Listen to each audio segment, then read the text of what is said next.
자, 안녕하세요. 오늘은 금강저 얘기를 잠깐 해드릴 거예요. 이 금강저, 불교와 관련해서, 안 그러면 인도 신화와 관련해서 가장 센 무기가 두 가지가 있거든요. 하나가 법륜, 법륜이 아니고, 그냥 륜이지, 륜.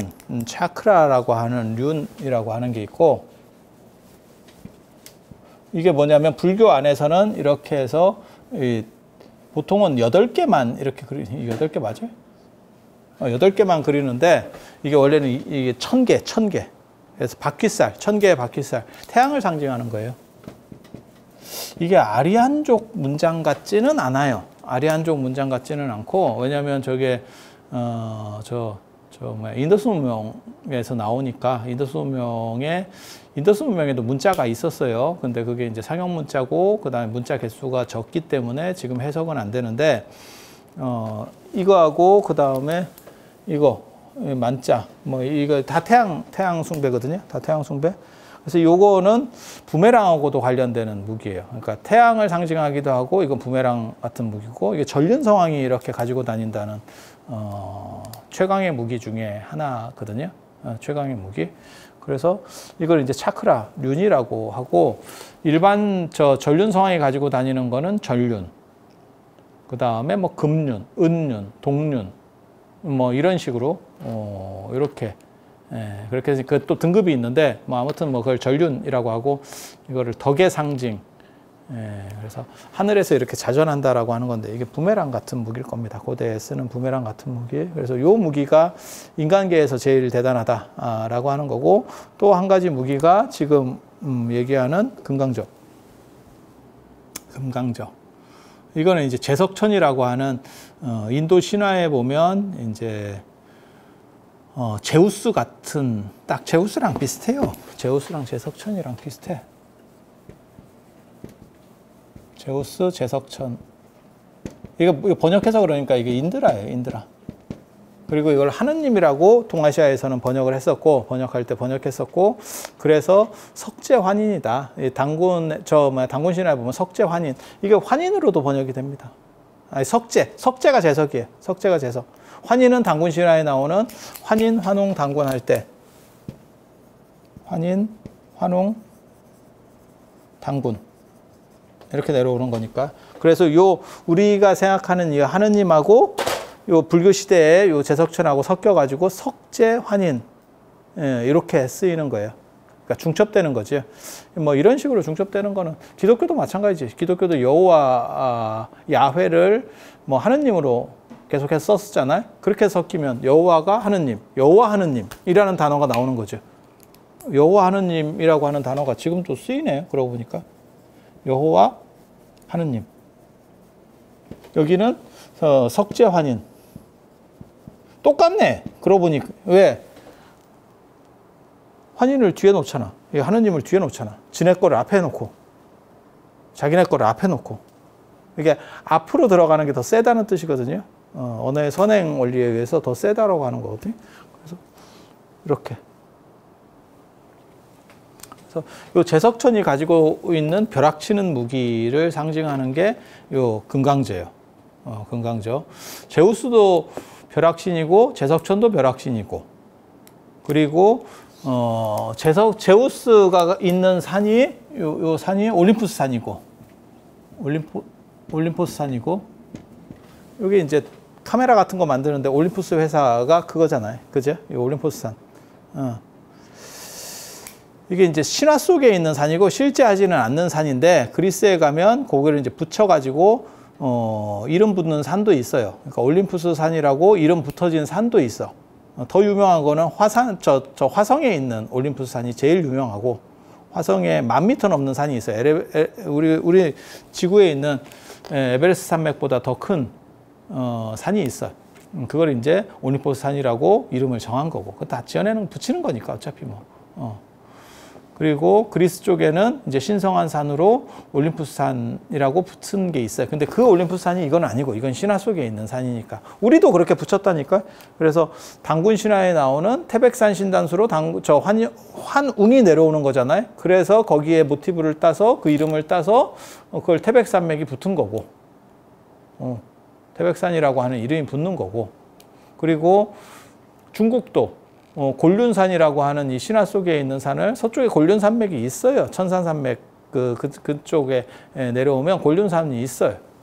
그래서 여러분은 잘 모를 거예요. 구파일방이라고 들어봤어요? 구파일방? 야리한 게 있어요. 이 무협지 같은 데 나오는 거거든요. 뭐 화산파, 무당파, 소림파 이렇게 해서 그게 총 9개 파가 있고, 하나는 개방이라고 하는 그래서 구파가 있고 일방이 있다. 저걸 어떤 놈이 지어냈느냐라고 이제 또 말도 많은데, 저거 김용이 지어낸 거 아니냐 이렇게 얘기하는데, 저 소설 속에 나오는, 그러니까 무협지나 무협 영화에 보면 아미파 이렇게 나오는데, 그 중에 곤륜파도 있어요. 곤륜파도 있어요. 그렇게 해서 있는 건데, 저런 거는 다 뒤에 붙은 지명이에요. 그러니까 원래부터 그런, 신들이 사는 데는 원래 신성한 데고 이 세상에 존재하면 안 되는 데잖아요. 그냥 머릿속에 있는 거예요. 머릿속에. 그런 걸 보고 우주산이라고 합니다. 우주의 중앙, 우주의 백곡과 같은 데를 사람들이 생각해서 그거를 이제 산으로 놓은 거지.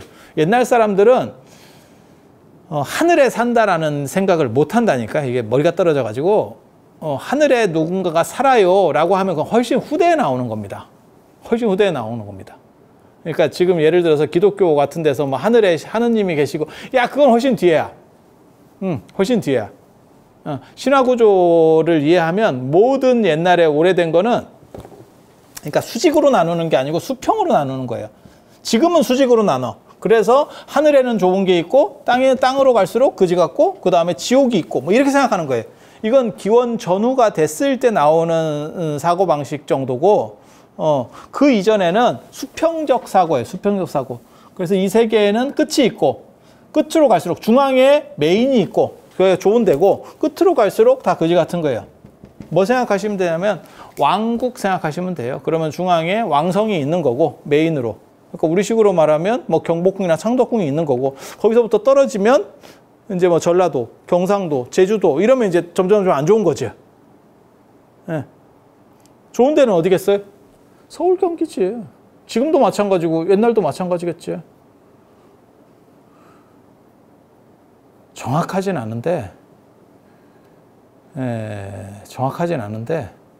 서울을 팔면 우리나라를 다 살 수도 있어. 서울을 팔면 그 기타, 땅값으로만 그냥 계산하면 그것도 가능할 거예요. 아마 그 정도도 가능할 거야. 강원도나 제주도 올라봤자지 그 밑바닥에서 올라오는 거지. 그렇지 않아요? 등치가 다르잖아요. 그러니까 지금도 그런 거고, 그러니까 거기 중앙에 메인이 있는 거고, 뒤로 변방으로 갈수록 떨어지는 거고. 지옥은 어디 있느냐, 여기. 그러면 신들이 사는데, 안 그러면 그런 천국은 어디 있느냐? 여기에 어떤 산이 있는 거고. 그러니까 요 안에서도 분리가 되는 거예요. 그러니까 한양성이 있는 거고, 그걸 도성이라 하는 거거든요. 그 도성 안에도 경복궁, 창덕궁 같이 궁이 있는 거고, 궁궐이라고 하잖아요. 그러니까 궁은 임금이 사는 영역을 궁이라고 하고, 그 다음에 거기에 있는 수비시설을 거리라 그러는 거예요. 그래서 붙여서 궁궐이라고 하고, 그냥 쓸 때 궁이라고 쓸 때도 있고, 그래서 예전에 그 윤은에 나오는 드라마가 궁이었었죠. 그래서 궁에서 또 말이 되는 거고, 궐은 수비시설이니까 약간 떨어지는 거예요. 서울에도 수방사라고 있어요. 수도방위 시설이 있어. 수도방위 시설이 있어. 그게 예전에 그 장태환 소장인가 그분이 거기 아니에요? 그 전두환 대통령이 쿠데타 일으켰을 때 장태환 소장이 할 때 그게 수방사 사령관 아니었었나? 정확하진 않으니까 아무튼 그런 거죠. 그런 시설은 어디든 다 있겠지. 그냥 생각해봐도 중요 시설이니까. 그래서 이렇게 한 번 더 독립시켜서 메인이라고 하는 걸 강조한다더라. 그래서 올림푸스 산도 그 산 맨 위에 12신이 있는 거고. 그러니까 그 밑에 찌끼다시들도 있고, 이제 위로 올라가면 최강의 12명이 있는 거고. 그래서 이런 식으로다가 구분해서 신들은 여기 위에 산다라고 하는 게 훨씬 고대 양식이에요. 그래서 하늘에 신이 살아요. 이러면 야, 그거 훨씬 떨어지는 거야. 이렇게 보면 돼. 그리고 여성이 많이 나오면, 여성 비율이 많이 나오면 그게 더 오래된 신화들입니다. 그게 이제 모기 유풍이라든지 공동체 사회들, 그러니까는 남성을 중심으로 하는 사회체계가 아직 완성되기 전에 나타나는 뉘앙스예요. 그래서 제가 그런 얘기 하잖아요. 기독교가 오래됐다라고 자꾸 저거 얘기하지만 실제로는 저게 그렇게까지 아닐 거다. 그렇게까지 아닐 거다. 그리고 우리나라도 산신이나 이런 것도 지리산 산신 뭐 이런 데는 다 여성 산신이거든요. 그래서 그런 게 오래된 거고, 우리나라에서 남성 산신 1호가 저는 당군이라고 생각하는 사람이에요. 당군이 죽어서 산신이 되거든요. 산신이 됐다. 남성 산신이 1호일 거다. 그래서 더 올라가면 여성 산신이 나오는 거고, 그 다음에 남성 산신. 그래서 어느 산에 갔는데 그게 남성 산신으로 되어 있어. 그러면 이게 좀 시대가 좀 떨어지는구나. 이렇게 판단하면 돼요. 그래서 굉장히 오래되면 대부분 뭐가 나오냐면 중앙집권제가 아니고 공화제가 나옵니다. 공화제가. 그래서 그리스 로마 신화도 그렇고 인도 신화도 그렇고 다 마찬가지예요. 신들이 공화제 비슷하게 해. 그래서 공화제의 어떻게 보면 대표권자가 신들의 왕이에요. 그러니까 한 사람이 원탑이 나와가지고 전체를 이렇게 다 지배하고 있는 구조는 시대가 떨어지는 겁니다. 그거는 왕정이 만들어지고 나서 부처님 당시에, 그러니까 지금으로부터 2500년 전에 그때쯤에 국가에서 왕 중심이라는 걸로 바뀌어. 대부분은 공화제 국가였고, 우리나라도 마찬가지죠. 신라가 공화제 국가예요. 그게 화백제도. 화백제도. 그게 이제 부족들 지분이 있는 거죠. 그리고 가야 같은 경우는 이제 고대 국가를 형성을 제대로 못한 거 아니냐라고 할 때 그 육가야들 중에서 강력한 한 명이 더 세게 한 단계 더 위로 올라가야 되거든. 걔가 없었다는 거죠. 그래서 우리가 그거를 사국이라고 안 부르고 삼국시대라고 하는 거예요. 우리가 삼국시대라고 하는 것 기간 중에서 실제로는 상당 부분이 가야가 있었던 시대예요. 여러분이 기억을 해보시면. 그래서 신라도 그런 상황이었지만 신라는 왕이 그거보다 좀 높은 이렇게 한 단계 위로 올라갈 수 있는 힘을 가졌고, 가야 같은 경우는 그걸 이제 제대로 못한 거죠. 그래서 뭐 돌아가면서 합시다. 뭐 이런 식으로 되어 갖고는 이게 체계가 안 잡혀요. 그래서 뭘 얘기하는 거냐면 공화제가 안 좋고 뭐 중앙집권제가 좋고를 얘기하는 게 아니고 그렇게 발전했다. 그래서 중앙집권제식으로 한 명의 원탑 구조로 나오면 그거는 신화 구조에서는, 그러니까 쉽게 말해서 만들어진 연대가 뒤라는 거예요. 한 놈만 나오는 데가 앞일 수는 없어. 그거는 불가능해. 그래서 이런 신화들이 대부분 다 오래된 신화들이라고 보시면 돼. 근데 여기서도 여성 비율은 상대적으로 낮아요. 그 얘기는 뭐냐면 뒤에 다 윤색되고 뭐 어떻게 됐구나 라는 생각을 해볼 수 있어요. 그리고 이 올림푸스 산에 해당하는 게 인도에서는 수미산. 왜 이렇게 그리냐면 이 꼭대기에 신들이 살아야 되기 때문에 위에가 평평하다라고 하는 전제가 있어요. 산이 뾰족하면 올림푸스 12신은 어디 살겠어. 올라갔다 내려와야 되는데, 그러니까 위에를 평평하게 만들어요. 세상에 평평한 산이 어디 있습니까? 위에가 이렇게 평평한 산이 어디 있습니까? 판이 깔려있는 산이. 그러니까 신들이 사는 신성한 산이야. 옛날 사람들은 그렇게 얘기해. 그러니까 일반 산하고는 달라. 그래서 인도에는 여기에 수미산 꼭대기에 저거를 도리천이라고 하는 거고 33명이 산대. 그리고 전 세계적으로 가장 강력한 신들, 태양신 세고, 근데 태양신이 상대적으로 농사 짓고 이런 데서는 뭐 당연히 셀 수밖에 없는데, 태양이 그렇게 강력한 위험을 보이지는 못하는 게 일정하게 너무 반복적이어서 그래요. 그러니까 저거를 패턴을 이해하고 만만하게 보는 거지. 태양이 없어지진 않잖아. 태양이 어떤 때는 떴다 안 떴다 이러면 진짜 태양신이 짱일 건데, 야 저건 진짜 기도해서 뭘 해야지. 비도 마찬가지죠. 비가 막 태풍이 오고 이렇게 기후 조건들이 막 뒤바뀌는 지역이 뭐가 되냐면 기후제, 기청제를 지내는 일들이 많아요. 조선에서도 기후제를 많이 지냈거든요. 그건 관 중심으로도 많이 지냈어요. 그러니까 정부 중심으로도. 왜? 아니 이거를 예측할 수가 없거든. 그러니까 흐름이 똑같아. 이렇게 흐름이 똑같아. 그러면 사람이 예측을 하기 때문에 그걸 별 볼 일 없게 봐요. 저거는 뭐 이렇게 어차피 원리대로 작용하는 거지. 근데 태풍 이런 거 오면 야 저거 어떻게 처리하지? 그러니까 견적이 안 나오는 거지. 견적이 안 나오는 거죠. 그러니까 해성 이런 것들이 옛날에 재앙으로 비치는 것도 마찬가지예요. 뭐 헨리 해성이 온다, 그러면 재앙이 온다, 이런 것도 비슷한 거야. 왜냐하면 좀 돌발이거든. 우리가 계산할 수가 없거든. 그게 뭐 60년에 한 번인가 뭐 이렇게 오잖아. 지금은 우리가 계산하는데 옛날 사람들 입장에서는 좀 돌발이거든. 그러니까 특별성을 부여하는 거예요. 그래서 태양보다 더 센 신으로 되는 게 벼락신, 뇌신이에요. 벼락신.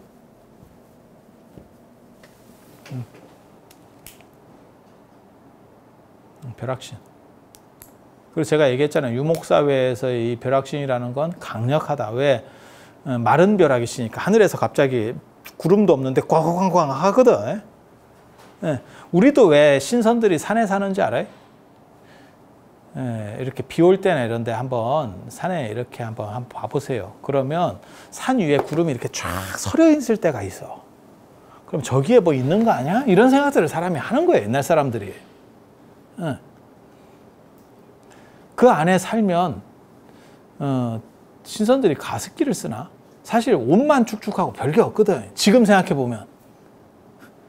아니 그렇잖아. 그렇게 계속 습도만 높아. 야, 너 관절 나가는 거 아니냐?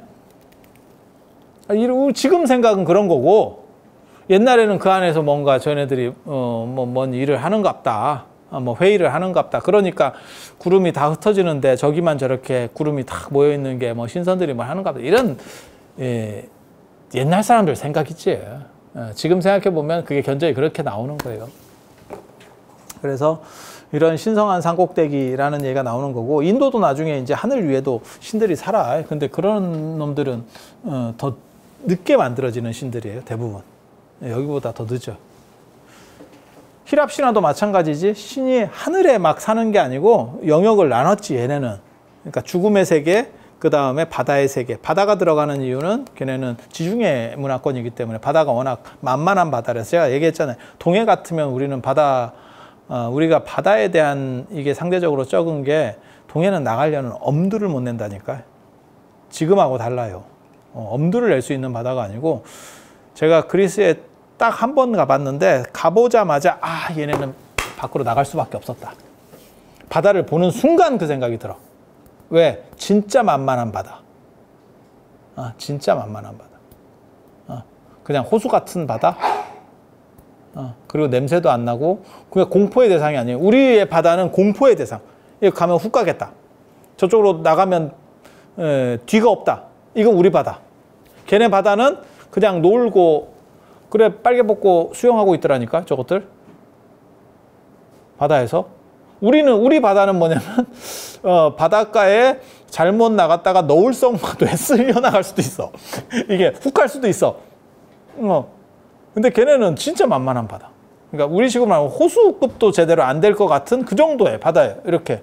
그리고 그런 데서 이렇게 그 포세이돈 신전이나 이런 데 이렇게 가보면 대부분 또 목 좋은 데다 갔다 해또만 딱 영험할 것 같은 바다가 쫙 보이고 뭔가가 있는, 다 톱밥이 구르거든, 그게. 동아시아도 마찬가지고 다 마찬가지예요. 신선이 승천했다더라. 김각이라고 신라의 그 신선돼서 하늘로 승천했다는 사람이 있거든. 제가 그 자리는 못 가봤는데, 그 종남선, 중국 종남선인데, 저는 그 자리에 못 가봤는데 우리 선생님이 갔다 오시더니 무슨 얘기 하냐면, 승천했다는 말이 나올 것 같습니다. 딱 분위기가 그러네요. 그러니까 그런 게 있어요.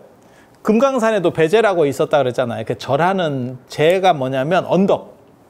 거기에 딱 서면 누구든지 그 경치를 이렇게 딱 올라가서 딱 보면 그냥 무릎이 꿇린대. 그 상황 속에서 그 공경심이 들어서 그렇게 해서 절을 하게 된. 그래서 배제예요. 절하는 고개. 그거 재밌지. 재밌지. 내가 금강산에 다른 데는 몰라도 내가 거기는 좀 한번 가봤으면 내가 그 생각을 하거든. 도대체 어떤 느낌이길래 거기에 가면, 거기서 왕건도 절했다는 전설이 있어요. 그 거짓말입니다. 왕건 당시에는 금강산이 제대로 개발이 안 돼가지고, 원래 금강산이 개발된 거는 진표율사 때 개발이 됐지만 실제로 왕건 당시까지는 그게 힘을 못 쓰고, 나중에 금강산이 지금같이 압도적 위상을 가지는 거는 원간석기 초기이기 때문에 왕건이 거기 가서 절할 일은 없어. 근데 왕건이 거기가 절했다라고 하는 썰이 있지, 썰이. 그리고 그거를 옛날에 고려 사람들은 다 믿었었기 때문에 그 왕건이 거기 배제해서 절하는 그림 자체가 있어요. 그게 노영이 그렸다고 하는 고려불화에 있어. 1307년. 노영필, 아미타, 그 다음에, 아미타 단무갈보살, 아미타 구존도 및 단무갈보살 예배도. 왕건 단무갈보살 예배도. 단무갈이 금강산에 상주하는 그 보살이거든. 그래서 법기보살이라고도 하고, 신역 구역으로 해서 단무갈도 됐다가 법기도 됐다가 뭐 이러거든. 그래서 그런 자리들이 있어요. 딱 진짜 그런 데들만 찾아가지고, 그러니까 신성하게 느껴지는데 뭔가 사원도 들어서고 뭔가 전설도 생기고 다 이래요. 그래서 이 수미산이라는 데는 33명의 신들이 있고, 이 신들이 뭐 쓰는 게 뭐냐면 요 수미산의 제석천 리더, 그다음에 올림푸스산의 12신 중에서 리더는 제우스. 이 신들이 다 벼락을 쓰는 거예요. 그리고 벼락을 치는 무기가 여기도 있죠. 제우스도 들고 있죠. 그게 아스트라페라고 하는 무기인데, 일종의 짝대기 같이 나오기도 하고, 어떤 때는 이 금강저가 비슷하게도 나오기도 해요. 금강저 비슷하게 나오기도 해. 그리스 미술들을 보면 간다라에서는 이게 절구공이 같이도 나와요. 디자인이 약간 모래시계 같이 이렇게도 나와. 이렇게도 나오고, 제우스는 짝대기로 나오고, 그 다음에 이게 인도 쪽에는 이런 식으로 나오고, 이렇게. 그래서 이게 벼락을 거기서 치는 무기거든요. 제우스는 저걸 누가 만들어주는 거냐면, 제우스 것도 그렇고, 포세이돈 것도 그렇고, 그게 만들어주는 사람이 있죠. 대장장이가 있어. 키클롭스라고, 뭐 하는 놈들이냐면, 타이탄족. 원래는 제우스보다 더 앞에 있는, 크로노스 뭐 이런 타이탄족이에요. 타이탄족. 거인족들. 걔네들을 다 조지고 제우스 팀이 이기는 거거든요. 그 제우스 팀이 누구냐면 제우스, 그 다음에 하데스, 그 다음에 포세이돈. 요 셋이 이렇게 짱구를 그렇지. 얘네 형제잖아요. 예. 제우스가 동생인데도 세니까 세면 형님이에요. 이래가지고 제우스가 리더하는 거 아니에요. 예. 그래서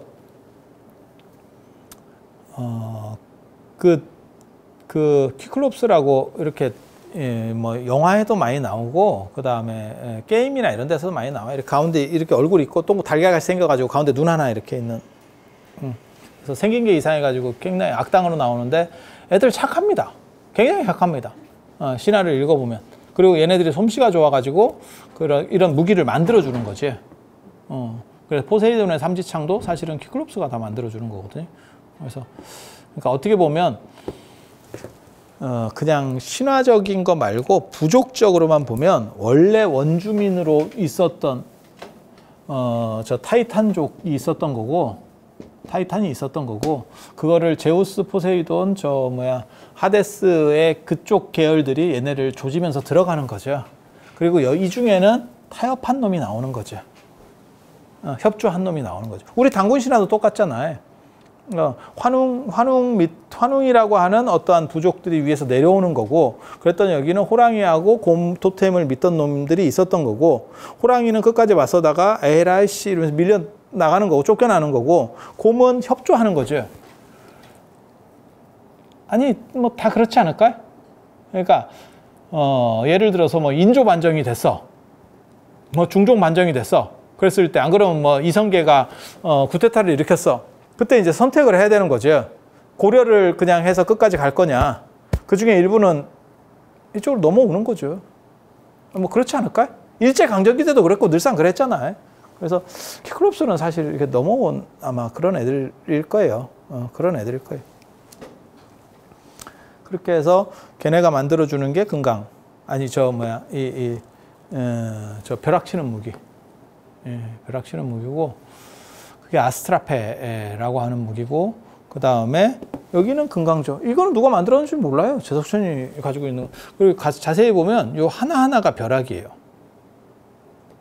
이게 벼락. 벼락을 보통 우리가 벼락 그려봐 그러면 이거거든요. 이거잖아요. 그러니까 그렇지 않아요? 그래서 이렇게 쓰는 게 일본에 가면, 일본 신사나 이런 데 가면 종이로다가 이렇게 된 거 있어요. 그거를 가지고 이렇게 걸어도 놓고, 금줄에다가 걔네는 이런 걸 걸어. 종이로 이렇게 오려가지고 이런 것도 걸고 그 다음에 저걸 이렇게 총체 같이 털이개 같이 크게 만들어서 그걸로 이렇게 쓸어내거든요. 그러면 그게 부정을 다 털어낸다라고 하는 의미인데 이게 하나하나가 벼락이에요. 이렇게 보면 이게 벼락무늬라. 요거는 5개짜리. 근데 굉장히 어렸을 때 산 건데 이거. 실이 감겨 있는 거는 요거는 오색실. 저만 할 때 원래 금강절을 이렇게 집저지는 뭐 이렇게 해서 금강절을 들으라고 하는 게 있거든요. 그래서 이거 저만 할 때 쓰고 그냥 실 남은 거를 여기다 이렇게 감아놔서 여기서 이렇게 연결해서 가요. 금강절하고 이렇게 연결해서. 그래서 모든 삿된 것들을 다 물리치고 이제 부처님이 불상이 다 어떻게 보면 정확하게 말하면 쉽게 말하면 인형이잖아. 여기다 생명을 불어넣는 거잖아. 그냥 인형이잖아. 마네킹 같은 거잖아. 여기다 생명을 넣으면서 모든 나쁜 것들이 생명을 넣는 과정이 이제 복장이라고 하는 거고 그 안에다가 뭐 이렇게 물건들을 넣어서 하는 거고 그 다음에 모든 나쁜 것들을 씻어내야지. 그래서 이 금강저로. 원래는 여기 금강저 같은 걸 이렇게 해가지고 그 기운이 내려가게 하는 것도 있어요. 그리고 오색실을 금강저에 묶어서 감는 경우도 있고 뭐 이런 것들이 있어요. 그래서 이게 약간 단순화돼서 지금은 이러는데 이게 벼락무늬예요. 그래서 벼락이 이렇게 있는 거를 이렇게 암인 거지. 이렇게 가운데 하나 있고 그러면 5고 5개라 그래서 5고라고 하는 거고 하나만 있으면 젓가락 같이 되거든. 이 4개가 날아가니까 사방에 날아가니까 그러면 그걸 독고라 그래요. 독고 하나 홀로 있다 그래서 독고. 그리고 이렇게 8개가 있으면 이걸 팔고저라 그래요. 금강저니까 맨 뒤에는 저를 붙여서 금강저 이렇게 이건 팔고. 이거는 요령하고 이 종하고 섞여 있는 거죠. 그래서 이걸 금강령이라 그러는 거고. 이건 령은 방울, 이 종. 그래서 금강령 이렇게 하는 거고. 그래서 이건 금강저, 이거는 금강령. 이 2가지가 기본적인 거고. 그리고 이게 왜 금강이냐에 관련해서 얘기들이 뭐 많이 있는데 그걸 서양에서 이거를 다이아몬드, 금강을 단단한 거다라고 해서 다이아몬드라고 번역하는데 그건 뭐 말 같지도 않은 거고 그거는 그냥 단단하다는 걸 강조하려고 그냥 그렇게 한 것 같고 대표적 오역입니다. 이게 청동기 사회 때 얘기인데 지금 청동기 사회 때 다이아몬드가 있냐? 다이아몬드는 여러분 상식적으로 알아두세요. 르네상스가 이제 마사초가 원근법을 발견하면서부터 르네상스가 시작이 된다라고 하는데 르네상스도 한참 지나야 다이아몬드 가치가 인정이 돼요.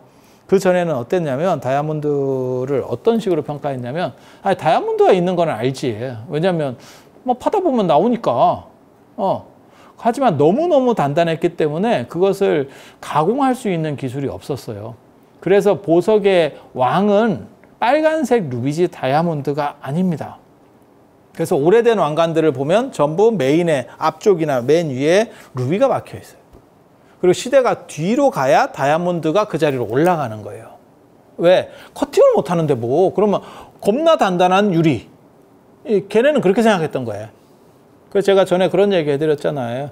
연필이 처음 나왔을 때 다이아몬드는 제가 가치가 별로 없고 연필은 굉장히 제가 가치가 있었기 때문에 다이아몬드 한 주먹을 줘야 연필을 하나를 바꿀 수 있었던 그런 시절도 있었다.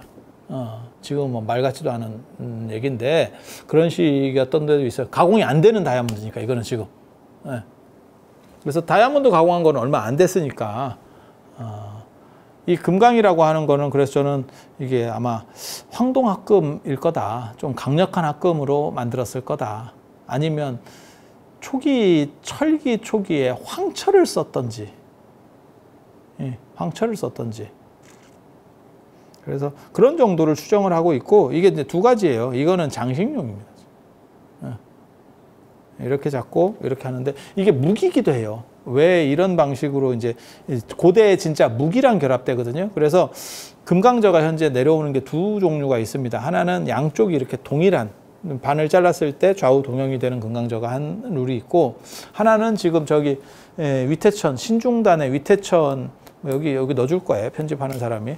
위태천 그림에 보면 저게 금강저예요. 저 짚고 있는 거. 거기는 자루가 있어요. 왜냐하면 그게 손으로 잡아야 되거든. 그러니까 한쪽이 없고 한쪽에 이렇게 자루가 있는 거죠. 그래서 이걸로 이렇게 때려잡는 거예요. 제가 늘상 얘기하지만 고대 무기는 칼이 아닙니다. 칼을 쓰는 건 훨씬 뒤로 나오는 거고, 고대 무기는 곤봉 같은 계열이에요. 곤봉. 그래서 비슈누의 무기도 곤봉. 그 다음에 헤라클레스 같은 경우도 도깨비 방망이 같은 그런 곤봉을 써요. 그리고 이 금강저도 사실은 그런 곤봉 같은 무기였을 거예요. 그러니까 벼락친다라고 하는 신화적 요소가 하나 있고 아주 강력한 이런 곤봉 같은 무기가 있는 거예요.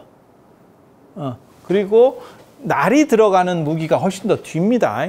날이 없어. 그냥 곤봉 같은 무기라고 생각하시면 그게 무슨 무기 효과가 됩니까? 날이 있어야지. 동은 날을 세우는 게 문제가 아니에요. 세워봐야 이게 살상력이 별로 안 돼요. 그래서 뭘 하는 거냐면 그냥 무게로다가 그 사람을 쳐 죽이는 거예요. 무게로 쳐 죽이면 100명을 죽여도 이 곤봉은 살상력을 계속 가져. 도깨비 방망이. 그게 동으로 돼 있다고 생각해봐. 그래서 한 40kg, 뭐 한 20kg 이렇게 나가. 그러면 그 무게로다가 쳐 죽이는 거야. 그러면 100명을 죽여도 그대로 다 살상력이 있는 거예요. 그런데 동으로 칼이나 이런 걸 만들어 버리면 무슨 일이 벌어지냐면 휘고 그 다음에 날이 금방 무뎌져요. 이거 뼈가 이렇게 동으로 뼈를 치잖아요. 닭을 동칼로다가 여러분이 한번 쓴다고 생각을 해봐. 몇 마리나 썰을 수 있을 것 같아. 한 마리 끝내기 전에 칼 몇 번 갈아야 돼. 그래서 제가 그런 얘기 하잖아요. 비파형 청동검, 세형 청동검이 왜 단검밖에 없는 줄 아느냐. 그건 장검이 없어요. 장검이 없어. 왜? 휘기 때문에. 비파형 청동검, 세형 청동검이 딱 이렇게 돼가지고 여기 중간에 이렇게 고기 뼈같이, 생선 뼈같이 이렇게 딱 되어 있거든. 이게 뭐냐면 휘니까 휘지 말라고 지지대를 하나 대주는 거거든, 양쪽에. 그리고 뭐가 있냐면 잡고 쑤시는 방식이거든. 이렇게 칼싸움을 하는 게 아니야. 그렇게 짧기 때문에 그렇게 하는 게 아니야. 사람을 잡고 그냥 쑤시는 거예요. 조폭처럼. 그렇게 쑤셨을 때 근육이 물어요. 이렇게 자기도 모르게 근육이 자동적으로 물어. 그래서 제가 그런 얘기 안 해드렸나요? 조폭들이 교육받는 것 중에 하나가 뭐냐면 칼을 찌르면 돌리라고 교육을 받는다. 그냥 빼면 안 빠져. 칼이 근육이 잡고 있어서 근육이 놀래서 딱 경직돼 버린다고. 그러면 그 사람이 못 빼요, 힘으로. 물론 뭐 관우같이 겁나 힘센 사람이 뽑으면 당연히 뽑겠지. 근데 보통 사람은 뽑을 수가 없어. 그래서 칼을 돌리라 그러는 거예요. 근데 요 생선 뼈 같은 게 있으면 일로 피가 빠져요. 그렇기 때문에 이게 빠지기가 쉬워. 그래서 이런 거는 찌르는 용이지. 베는 용이 아니야. 날이 안 돼. 날이 안 돼. 그래서 강철검이 나오기 전까지는 날을 세워서 뭘 이렇게 사람을 이렇게 한다라고 하는 개념이 없어요. 전쟁에서. 그래서 창이라든지 활이라든지 그 연대가 올라가면 무조건 다 곤봉, 도깨비 방망이 같은 거예요. 낭하봉 뭐 이런 거. 봉 계열이 굉장히 강해요. 그리고 날을 세운 것 중에서 그나마 되는 게 뭐냐면 도끼. 연도가 오래 올라가는 게 도끼. 도끼는 굳이 날이 없더라도 사람을 조질 수 있거든. 날이 무뎌져도. 그래서 그런 식으로. 그러니까 무기의 변천사를 보면 그걸 알 수 있지. 이게 언제쯤 만들어진 무기인지를 알 수 있지. 그리고 강철이 나오고 난 뒤에도 칼을 잘 안 써요. 전쟁에서. 그러니까 우리가 흔히 영화나 이런 데서 다 사기거든. 칼길이 이렇게 부딪히면 다 톱이 돼요. 칼이 금방 부엌칼 2개만 쳐봐라. 이게 이빨이 안 빠지나. 그렇게 가는 거예요. 그리고 사람을 쳤을 때 이게 팔도 그렇고 뭐 다리도 그렇고 몸도 그렇고 이게 다 뼈가 그렇게 만만한 게 아니에요. 여러분이 닭 이렇게 그냥 통닭을 사가지고 쓸어봐. 그 몇 번 썰어봐. 그러면 칼날 다 나가거든. 요즘 칼도 그렇게 나가는데 쌍둥이 칼도 나가. 장미 칼도 다 사기래잖아. 그거 나가긴 몰라가 똑같다던데. 그래서 그런 정도 지금 그런 재련 기술이 있어도 안 돼. 그래서 예전에는 한 사람 베면 끝난다는 거예요. 이게 다 톱이 돼서 살상력이 다 떨어져 버린다는 거예요.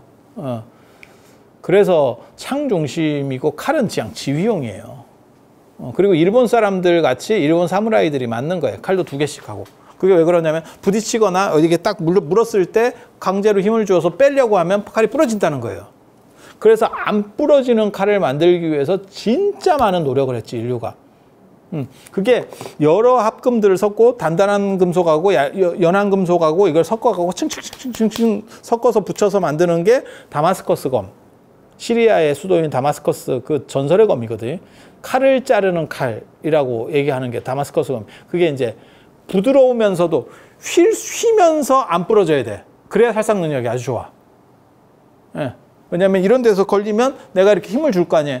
그러면 그거를 휘어지더라도 안 부러지고 빠져야 돼. 강철 같은 경우 잘 부러집니다. 그리고 우리 동아시아는 어떤 방식을 썼냐면 계속 접어넣는 방식을 썼지. 이제 망치로 두드려가지고 이걸 이게 늘어나면 접고, 드러나면 접고, 늘어나면 접고 이 짓을 했지. 그래서 우리나라 옛날 좋은 칼에는 이렇게 보면 여기 연문이라고 이렇게 새겨져 있는 게 있어요. 이게 접은 흔적이에요. 이걸 얼마나 많이 접었느냐가 그 칼이 좋으냐예요. 그러면 휘어지더라도 안 부러져. 계속 접혀 있으니까 탄성이 생기는 거예요. 예. 다마스커스 검은 아예 연질 재료하고 강질 재료, 연질 재료, 강질 재료를 이렇게 쭉 샌드위치 같이 쌓아가지고 그걸 두드려가지고 만드는 거고. 그러니까 옛날 사람들이 그 생각을 다 했던 거예요. 다 했던 거예요. 그러면 그렇게 한다 그래서 그게 강력한 뭔가 살상 능력이 나오느냐? 안 그래. 그래도 부러지고 그래도 이빨이 나가. 그래서 일본 사무라이들은 칼을 2개에서 3개를 차. 그게 칼싸움 하는 사람의 기본이고, 뭐 이순신 장군이나 이런 분들 다 칼 하나 있는 뭐 광화문 뭐 그것도 뭐 맞느냐 틀리냐 뭐 말들도 많지만 그런 식은 다 지휘용입니다. 지휘용하고 그 다음에 위험을 보일 때, 그래서 뭐 한 사람 정도 이렇게 탁 베고 이런 정도지 진짜 전투에서 나가서 막 싸우고 이렇게 안 돼. 1대1로 사무라이들끼리 싸워도 칼을 몇 개씩 차고, 그 칼을 몇 개 찬다는 게 얼마나 불편한지 생각을 안 해봤어요? 2개를 차고 나갔어. 하나 차고 나가면 그놈이 훨씬 더 날렵하고 이겠지. 이 무거운 게 하나가 달동동 달려있는데, 그런데도 왜 그 사람이 2개를 차고 나가느냐? 칼 갖고 나갔다가 부러지거나 뭐 이렇게 되면 나는 그냥 죽는 거잖아. 내가 다음 무기를 할 때까지 네가 잠깐 기다려줘. 그건 말 같지도 않은 거거든. 지금 서로 죽고 죽이고 있는데 무슨 딱 그렇게 되는 거죠. 그러니까 불편하더라도 2개를 갖고 가서 하나가 문제 생기면 바로 하나를 또 뽑는 거지. 근데 우리는 그런 문화가 없거든. 그게 왜 그러냐면 칼싸움을 1대1로 안 해서 그래요.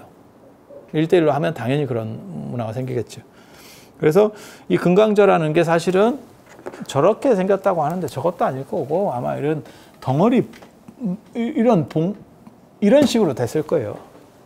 그래서 여기 이제 금강 뭐 어떤 상징하는 뭐 어떤 기호들이나 안 그런 뭐가 있겠지. 그래서 그걸로 저 패는 거예요. 그래서 저거는 살상용으로서 대단한 거고, 그 다음에 신화적으로는 거기에 이제 벼락이 이렇게 갖고 이렇게 탁 하면 벼락이 하나씩 벼락 나가는 거야. 벼락이 나가는 거야. 그래서 이 금강저라고 하는 거는 이 안에 이제 벼락이 있다라고 생각을 해서 이제 벼락의 상징성인 거지. 그래서 이걸 갖고 있으면 주변에 모든 삿된 것들이 못 들어온다. 못 들어온다. 개인적으로는 이거를 내가 어렸을 때는 이걸 진짜 많이 이렇게 잡고 이러고 있었는데 이게 괜찮아요. 지압도 되고 참 좋아. 그런데 문제는 이게 동일해서 손에서 냄새가 나. 그래서 이게 스텐으로 만들거나 안 그러면 은으로 만들거나 뭐 이런 게 좀 큰 게 있으면 좋을 것 같아요. 뭔 뜻인지 아시죠? 그 동냄새 있거든.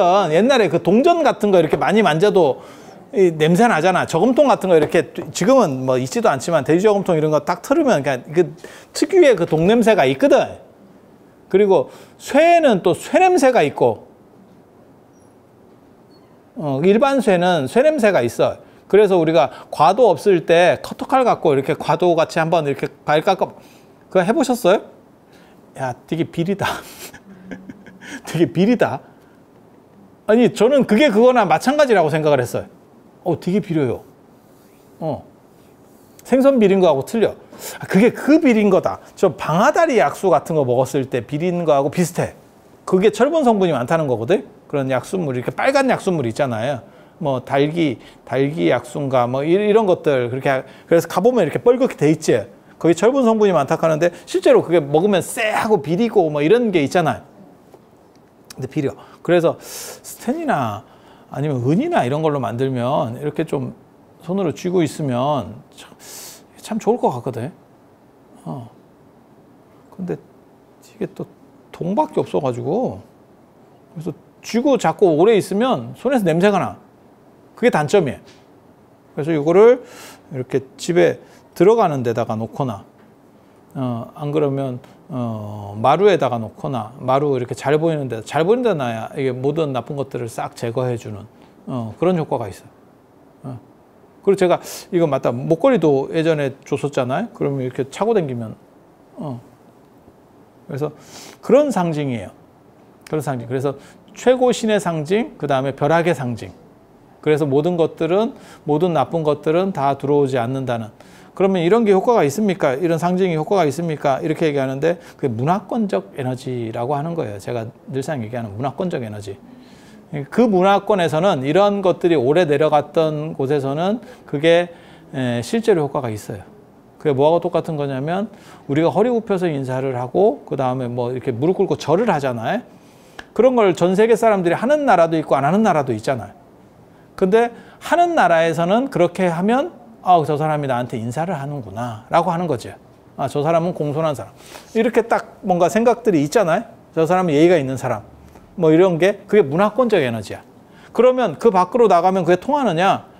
예를 들어서 뭐 아프리카에 어떤 사람이 절이라고 하는 걸 한 번도 못 봤어. 근데 내가 그 사람한테 절을 해. 그러면 이게 뭐지? 이렇게 생각하겠지? 그러니까 봐봐. 그게 얘기할 때 그런 얘기 있잖아요. 제가 전에도 그런 얘기 했었는데 프렌치 키스라는 게 있어요. 그러니까 서양 사람들이 이렇게 볼대고 이렇게 약간 뽀뽀 비슷하게 하는 거. 그런 걸 예를 들어서 했을 때 동아시아 사람은 느낀다. 내가 이렇게 얘기하거든. 아주 거기에 익숙해서 젊었을 때부터 간 놈은 모르지만 나이 든 사람은 느낀다. 왜? 우리는 거리를 두는 문화거든. 인사할 때는 접촉을 안 해요. 이게 손잡는 거는 굉장히 다른 겁니다. 걔네는 신체 접촉을 하면서 인사가 있고 우리는 인사할 때는 접촉을 안 해. 인사할 때는 접촉을 안 하고 친하면 접촉을 해. 친하면 팔도 잡고 화장실도 같이 가자는 게 우리나라 아주 특이한 문화거든.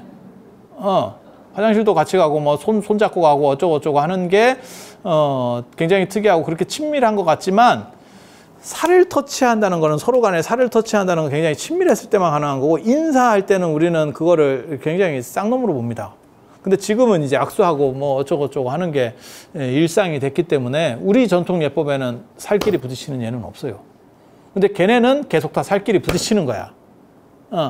그러니까 그게 익숙해지면 걔네는 그걸 인사로 받아들이는 거고 그게 문화권적 에너지가 작동하는 거고 우리 같이 익숙하지 않은 사람은 머리로 알아도 저거는 조금 느낌이 다르지. 느낌이 다르지. 그리고 전혀 머리로도 모르는 인사도 있을 거 아니에요.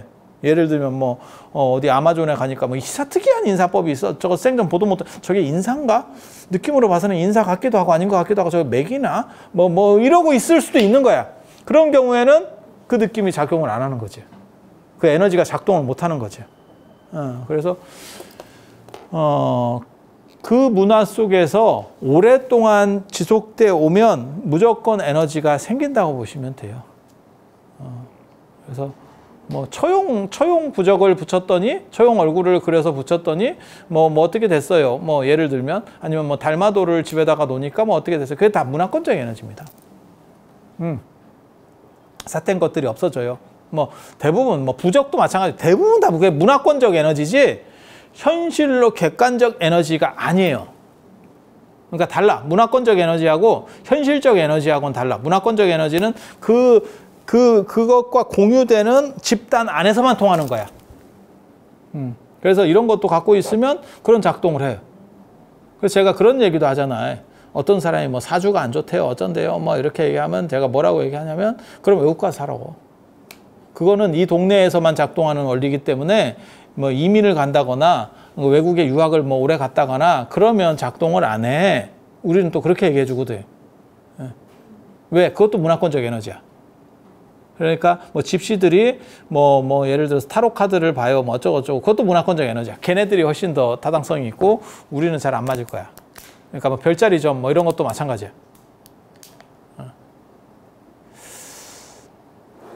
그리고 이것과 관련해서 한 가지만 더 말씀드리면 부르바라고 하는 것도 있어요. 여기 생겼는데 위에는 요 금강저같이 생기고 이거는 금강저, 금강령. 요 밑에 이렇게 꼬지같이 생겼어요. 송곳같이.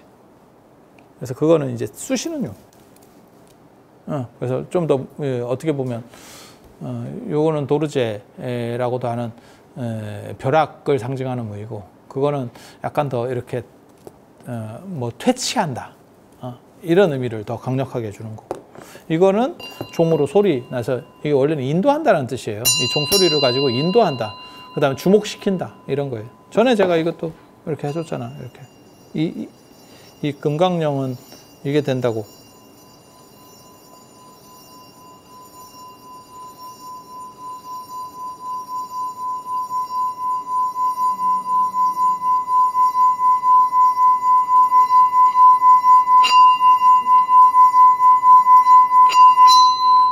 신기하지?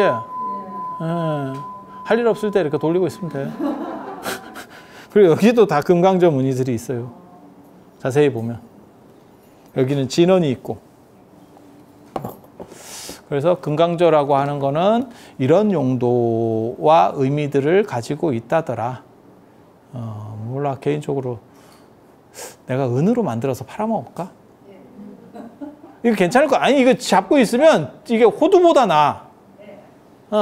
아니, 나도 은이 있으면 나도 하나 샀으면 이런 생각이 들어.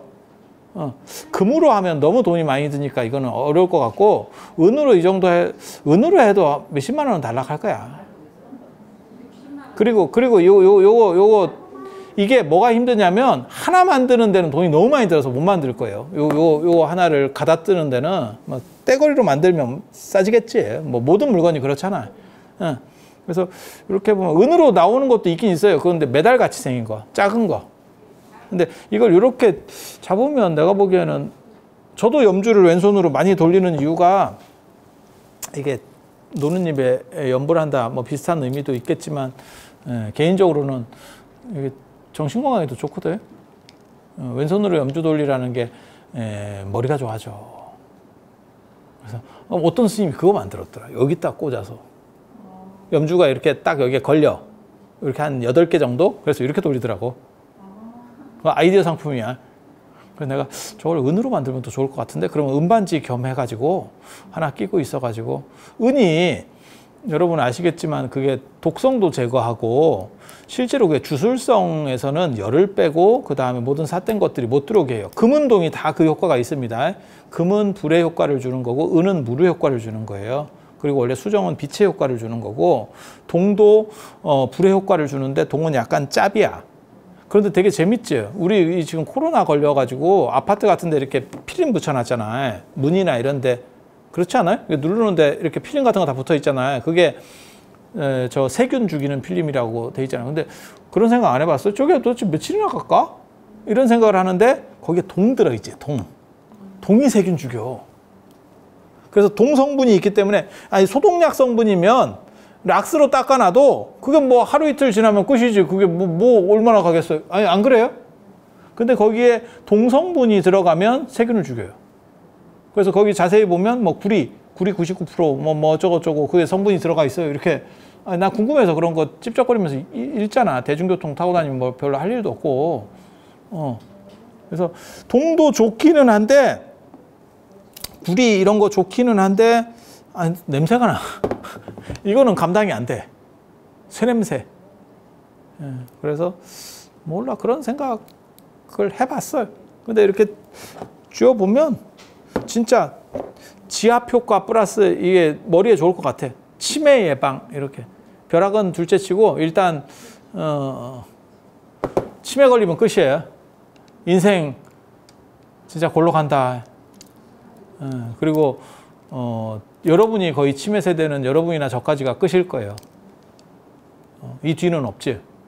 그것도 거의 정복될 거거든. 인자만 알면 우리 소아마비 날리듯이 날려버리면 되니까. 그래서 오늘은 이 정도 하고 다음에 또 다른 이야기로 찾아뵐 수 있도록 그렇게 하겠습니다. 자, 들어주셔서 감사합니다.